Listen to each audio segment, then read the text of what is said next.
Wow, what a game. What a game. Genoa 0, Juventus 1.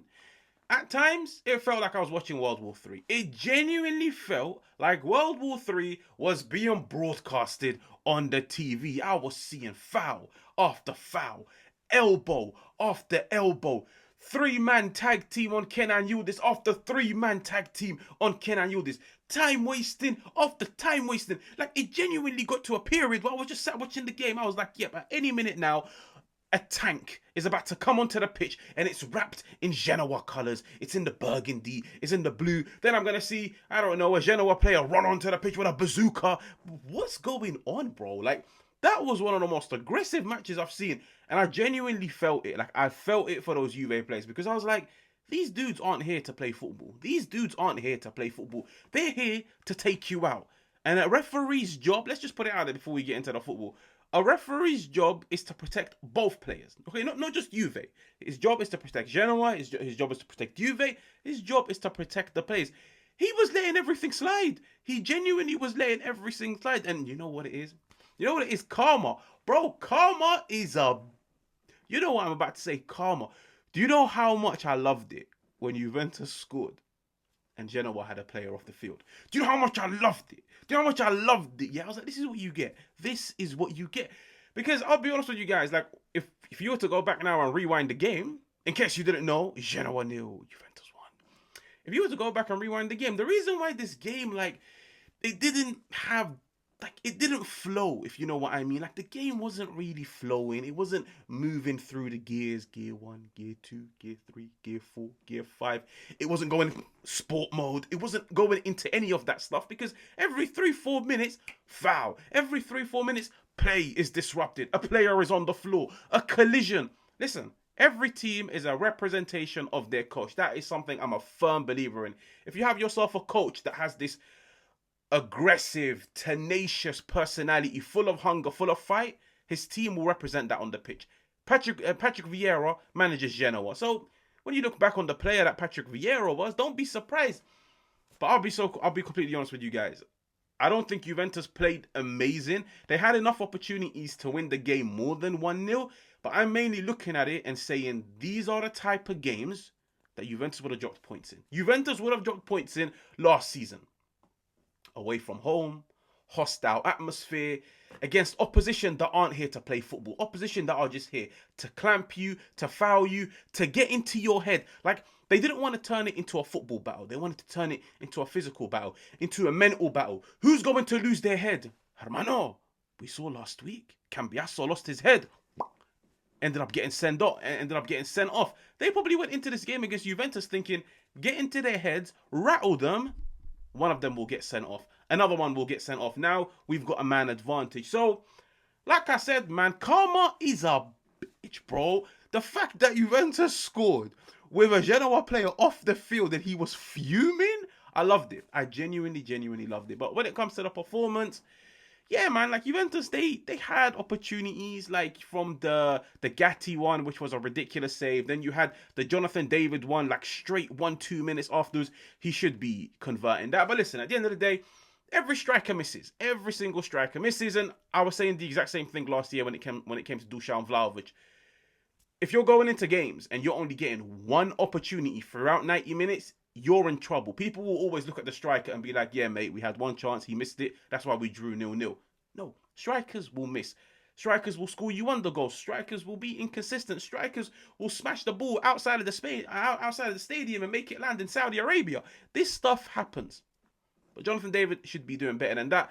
That's when I looked at Juventus and I was like, tough game. This is a tough game. The Gatti one, ridiculous save. David, I was thinking, go on, kick on. Smashes it over the bar. Start of the second half, Thuram comes out, and I've gone back and watched it, and I was like maybe feed it into Kenan, maybe feed it. But then I remembered it was Kalulu that was bombing down the outside. Habib shoot every single time. If it's Kalulu that you have to pass to, just shoot. But even then, get it on target. But listen, we have to speak about Vlahovic. Oh yeah, in case you didn't know, Juventus, Edon Zhegrova. Here we go. But we will leave that for tomorrow. The thing I credit the most, I have to credit two people for this Juventus win. One, Tudor, and two, Vlahovic. Okay? Now, why I respect Tudor is the fact that, listen, there's been a lot of mayhem going on in the summer in regards to the whole Dusan Vlahovic situation. He wants out, he wants more money, he's not agreeing a new deal. He knows in the back of his head, him staying around at Juventus is holding them back from making possible signings. He gets booed in games, all of these things, okay? But ever since preseason started, Vlahovic is on 4 goals in 5 games. Vlahovic, you could seriously make a case, the most expensive super sub in the world, is also in form. He's confident. But do you know what it is about Vlahovic?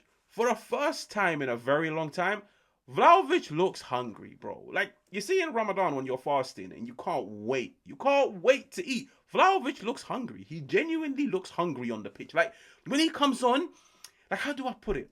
It's like the villain era. Do you know what I mean? Like, he went from being the nice guy. He went from being the Serbian that's always smiling. Now, you've got a pissed off Vlahovic. You've got an angry Vlahovic. You could even see it from his performances. Like, hands up, and he's like nodding his head like, this is me. This is me. This is the guy you guys turned your back on. And listen, at the end of the day, if he puts the ball into the back of the net, everybody will forget what he's done in the past.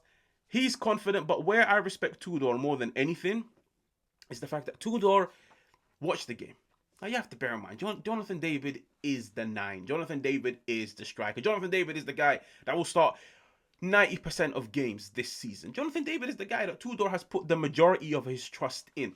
I was genuinely watching that game, and one part of me was like, I'm actually like curious, what period will Tudor bring in Vlahovic? Because you have to bear in mind, Vlahovic came off the bench last week, he scored. Vlahovic is hungry. Vlahovic is motivated. And at the same time, you can't keep a player like Vlahovic, the highest paid player in the Serie A, on the bench. Like, you have to bring him on. I was just thinking, maybe he'll bring him on like 75th minute, maybe the 80th minute, like the last 10 minutes. You know, when I saw the sign go up on the 59th, I believe 59th, 60th minute, Jonathan David off, Vlahovic on. Bro, I was sat clapping. I was clapping. Now, of course, I didn't know that Vlahovic was going to come on and score the game-winning goal and do a celebration. Little did I know Vlahovic was about to come on and show us prime-time Serbian trampoline in 4K. I didn't know what the future held. But I just looked at it and I was like, so many other coaches, that bias would take over. So many other coaches, their own personal interests, their own personal statements that they're trying to send out to players would take over. I'm looking at it and I'm thinking, Tudor, you could have easily kept Jonathan David on the pitch till the 80th minute. And nobody, no sporting director, no technical director, no president, no Juventus fan across the world, no TV pundit would ever get onto Tudor if he kept Jonathan David on the pitch till the 80th minute. At the end of the day, you guys signed him for a reason. You're paying him money for a reason. He's one of your best players. You always keep your best players on the pitch.